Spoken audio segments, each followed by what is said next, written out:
Hola, mi nombre es Piero Costa León y trabajo en la Universidad de Cassino di Lazio Meridionale en la región Lazio, Italia. Y dentro de este bloque 2 de enseñanza-aprendizaje no formal, mi presentación se titula Conciencia variacional y pluricéntrica en clases de lingüística hispánica, entre el aprendizaje no formal y formal de L. Esta presentación se divide en 8 partes. Aclaro muy brevemente que las dos primeras son la presentación de objetivos y algunas consideraciones de base muy generales.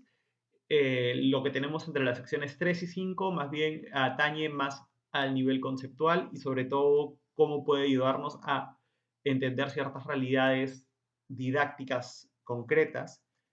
La parte 6 en verdad es un preámbulo para entender cómo sugiero yo una serie de características y propuestas de aplicación que encontramos sobre todo en la parte 7 y las consideraciones de cierre se encuentran finalmente luego de haber dado cuenta de estas propuestas que planteo. Bien. Los objetivos de la intervención son, por un lado, discutir el potencial de los espacios de educación formal, como entre otros son, por ejemplo, los cursos de introducción a la lingüística hispánica. Podemos pensar también en cursos de introducción a la fonética, introducción a la lexicología, etcétera, ver cuál es el potencial de estos espacios más formales, institucionales, para diseminar informal o al menos indirectamente un cierto grado de concientización sobre la variación y la coexistencia además de un estándar en el mundo hispanófono.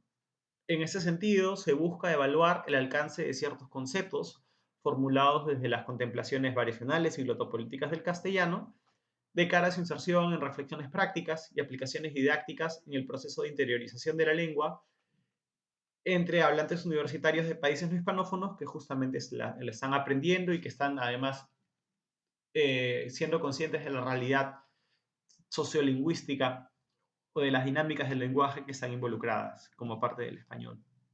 En ese sentido, también se busca brindar algunas propuestas de aplicación práctica a partir de nociones vinculadas con el territorio, la composición del alumnado y los materiales empleados en clase. Tengo que aclarar que yo vengo de una formación en lingüística hispánica, en donde asuntos como el variacionismo, ideologías lingüísticas, incluso aspectos de glotopolítica han sido relevantes, al igual que nociones de norma y la codificación de la norma y ciertas problemáticas de la lexicografía, si bien no tanto desde el punto de vista didáctico, pero por lo menos desde cómo plantean el variacionismo y cómo se configuran los diccionarios en medio de un complejo de normas, ¿no? En este sentido, esta formación se ve también enriquecida con experiencia práctica de aula, que es lo que también quiero comentar en algún momento. Y a partir justamente de esas consideraciones, presento aquí algunas propuestas basadas en la propia experiencia, pero también en los compromisos epistemológicos y sociales asumidos en el seno de la propia formación como lingüista y también a partir de mi experiencia laboral. Bien, un aspecto importante es, creo yo, pasar de la transmisión de ciertas nociones, de ciertos conceptos, al incentivo de ciertas conciencias, a la disposición entre los estudiantes, al reconocimiento de ciertas realidades lingüísticas. Es decir, no solo que tomen en cuenta ciertos conceptos, sino que los entiendan como parte de fenómenos que están en las dinámicas lingüísticas de los cuales ellos son testigos y entonces tiene que haber una disposición a ese reconocimiento, ¿no? Y creo que la labor docente tiene que llevar de alguna forma a que los estudiantes se dispongan a ese reconocimiento. Hay que tomar en cuenta, por un lado, como es bien sabido, que la lengua castellana es diversa. Es decir, y esto nos lleva a tomar en cuenta, y nos lleva como punto último hacia una conciencia, un reconocimiento de la variación. Situación que no es nueva en ninguna circunstancia y de hecho es bastante conocida y digamos muchos productos metalingüísticos o muchas reflexiones metalingüísticas, sociológicas, literarias, etcétera, lo han reflejado ya desde hace muchos siglos. Digamos que aquí hay terreno ganado en un sentido. Hay niveles, sin embargo, en los cuales todavía eh, falta insistir. Por eso creo que es importante señalar también que la lengua castellana es pluricéntrica o policéntrica Al respecto tenemos, por ejemplo, autores como Muñoz Basols y Hernández Muñoz, que hablan justamente de este interés desde un punto de vista de la enseñanza del español como lengua extranjera, pero desde arenas más teóricas también tenemos a Wolf Osterreicher o a Bernard Pohl desde una perspectiva más comparativa. Entonces, esta, no, esta idea de la lengua pluricéntrica incide en que no solo la lengua es diversa, sino que tiene más de un polo, de un centro de poder desde el cual se configura una variedad prestigiosa, una norma de prestigio, una ejemplaridad, una norma de ejemplaridad, una norma con un estándar aceptable. Es decir, hay normas que en algún sentido terminan siendo panregionales, con matices mayoritarios, sin embargo, de algunos centros de poder más influyentes.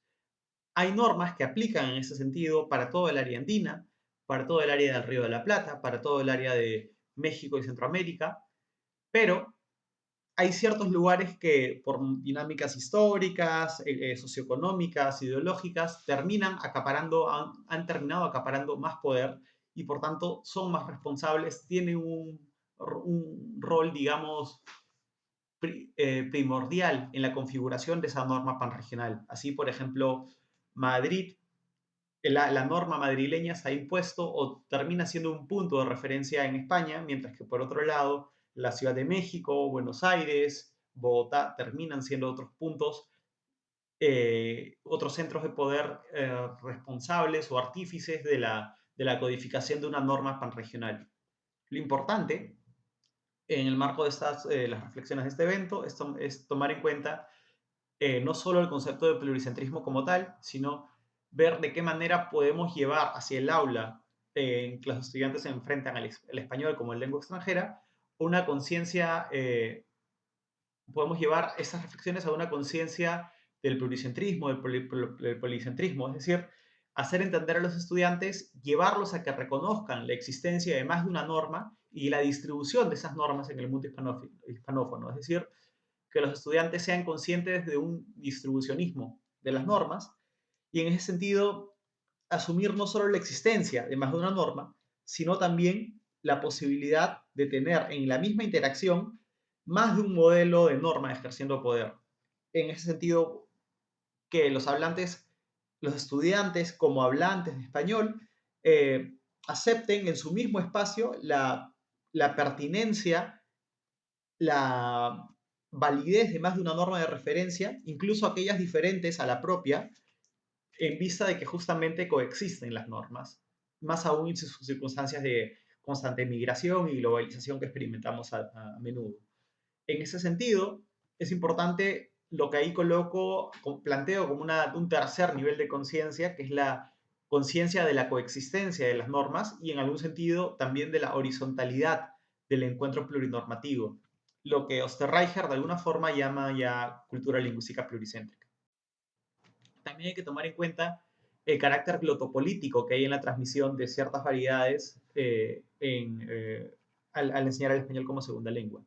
La enseñanza de una segunda lengua implica, aún indirectamente, la reflexión en torno a una lengua y sus modalidades constituyentes, y también una selección práctica y ciertamente en gran medida inevitable de ciertas modalidades de la lengua, por motivos ideológicos, logísticos, materiales, etc.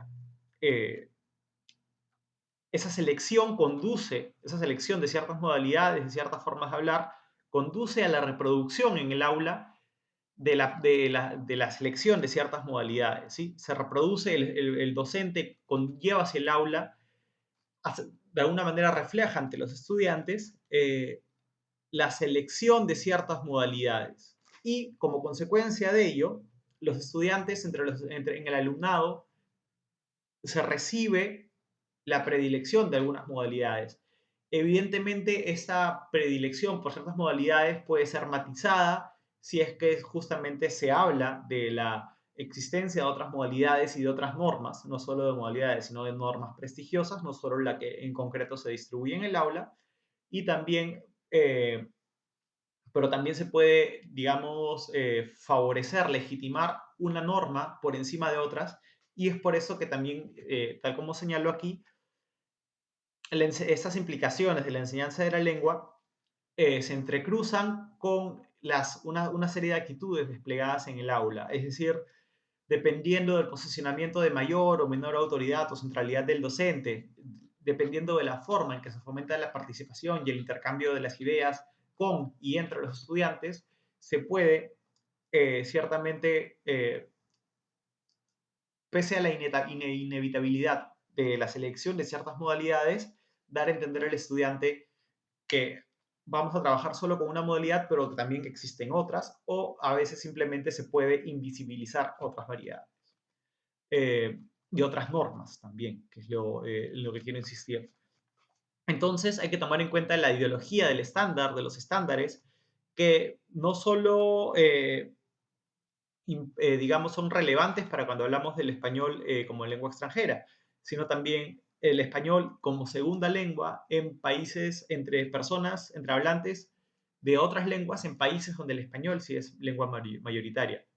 Pensemos, por ejemplo, en el estudio de Virginia Zavala y Gabina Córdoba sobre cómo hay cierta discriminación, estigmatización lingüística sobre hablantes bilingües en universidades andinas peruanas, hablantes cuya lengua nativa es el quechua y tienen que aprender en el mundo de la educación formal universitaria, sobre todo, y también en la secundaria, tienen que aprender el castellano, el español, pero, digamos, al no alinearse con ciertos estándares, quedan invisibilizados, su modo de hablar se considera deslegitimado para ciertos ámbitos, es decir, queda fuera de ciertas normas. Entonces, la selección de ciertas normas, de ciertos estándares, de alguna forma repercute sobre la elección de ciertas, eh, repercute entre los estudiantes indirectamente al menos para que consideren ciertas normas como viables o no viables, como aceptables o no aceptables. Entonces, la enseñanza en el mundo del español como lengua extranjera también es a fin de cuentas una transmisión de ciertos modelos de lenguaje y sociedad. Por eso es que también al tomar en cuenta este encuentro plurinormativo es un aspecto que también se involucra al enseñar el español como lengua extranjera o también podría estar, debería considerarse. Ahora, dado que estamos en el bloque 2, creo que es importante tomar en cuenta la interacción entre el aprendizaje formal e informal.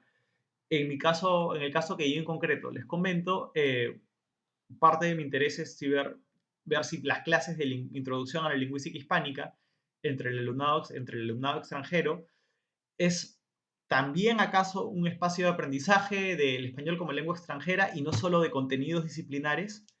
Eh, Hay que tomar en cuenta, en ese sentido, también cuál es el conocimiento del castellano que tiene el alumnado y cómo y dónde lo aprendieron, para ver justamente cuáles son las otras normas, otras variedades a las cuales hayan tenido contacto, ¿no? Con las cuales hayan tenido contacto. Entonces, pero también por otro lado hay que tomar en cuenta cuáles son las necesidades e intereses del alumnado en los cursos de lingüística hispánica.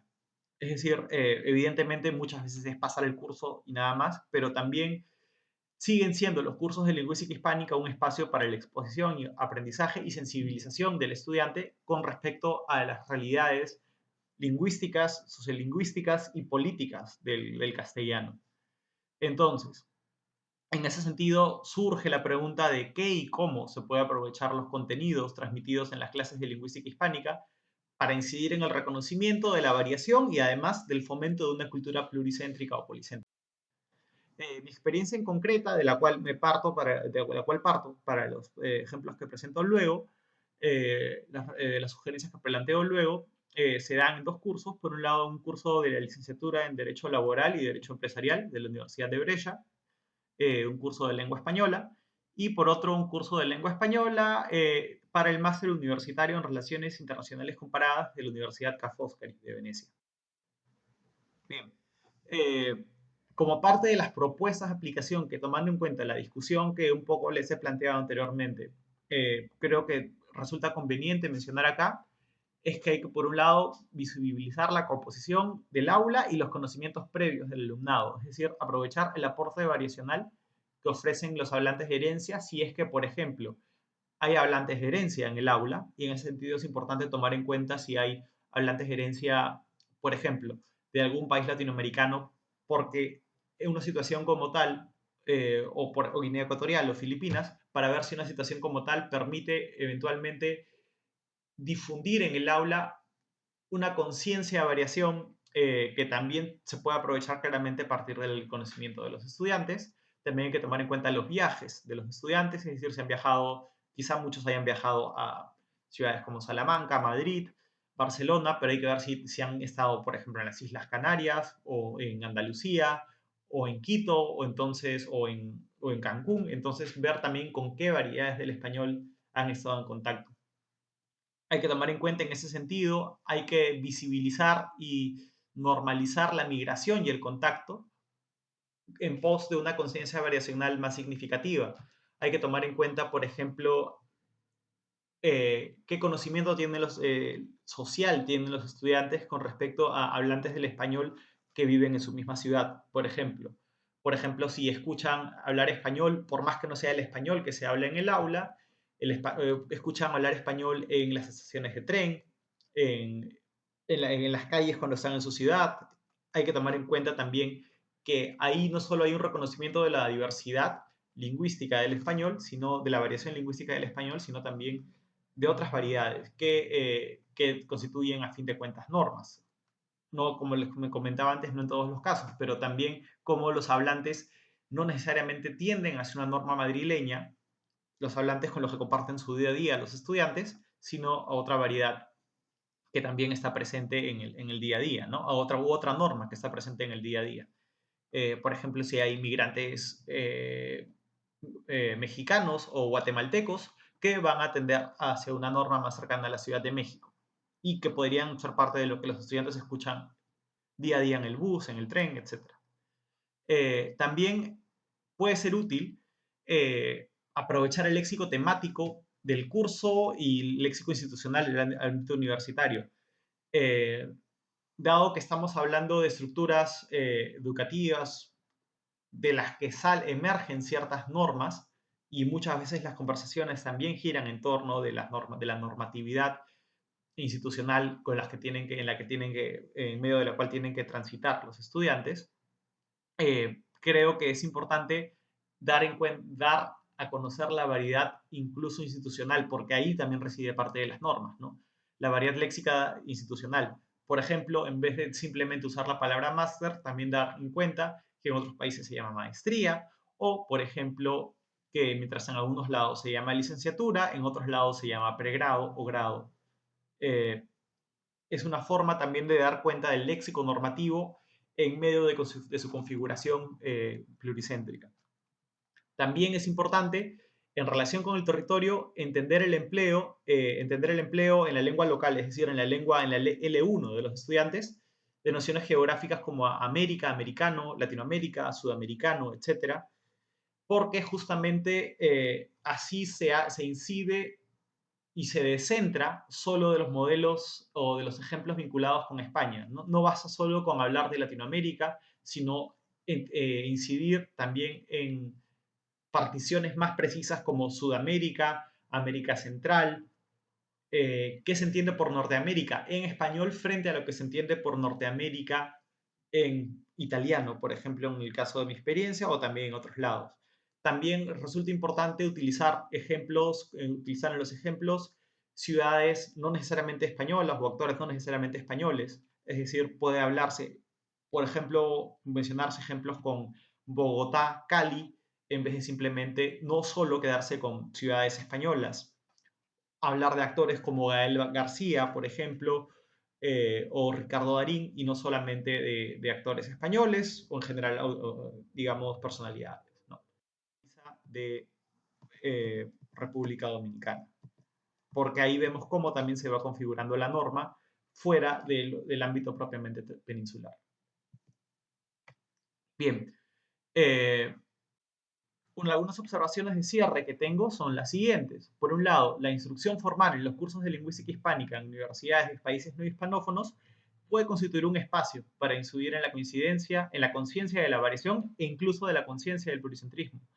Merece evaluarse en general los puntos de encuentro con los cursos de los cursos más formales con sus aplicaciones prácticas de cara a un conocimiento más profundo entre los hablantes no nativos de castellano. El fomento de la conciencia normativa debe hacerse ofreciendo información normativa y no solo folclórica, no estándar. Es decir, no solo con el reggaetón latinoamericano o el rock latinoamericano, sino también qué pasa en el mundo, en el léxico de las universidades, por ejemplo, hispanoamericanas. Eh, así damos a entender las distintas normas, ¿no? Que se van configurando en el espacio del español en general. Y también evidentemente hay que considerar la orientación de los cursos, las asignaturas y las motivaciones del alumnado. Ambas condiciones han de guiar a fin de cuentas la preparación de materiales acorde a a las dinámicas del aula. Aquí están las referencias bibliográficas.